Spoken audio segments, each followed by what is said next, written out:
Viral ngayon sa buong social media ang hiwalayang Janine Gutierrez at Paolo Avellino dahil umano sa third party.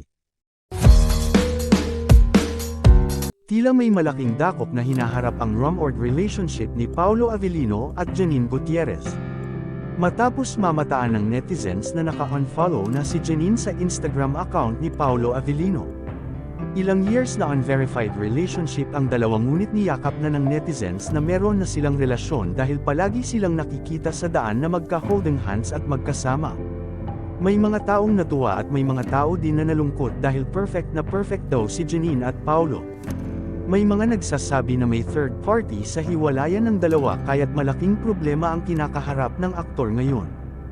Isa sa posible daw na dahilan ay ang napapabalito ngayon na rumored girlfriend nito ngayon ang aktres na si Kim Chiu.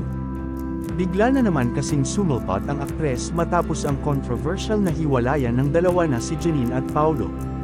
Bagamat naglabasan din ngayon sa buong social media ang kontrobersyal na hiwalayan nina Kim Chiu at Sian Lee. Isa pa sa tinuturing umano na hiwalayan ng dalawa ay si Kim Chiu daw ang isa sa dahilan kung bakit nagkakalabuan si Janine at Paolo. Madaming nalungkot sa balitang ito lalo na ang mga fans at supporters ng Pawnin. Sa ngayon wala pang pahayag ang aktor sa binabato sa kanyang issue.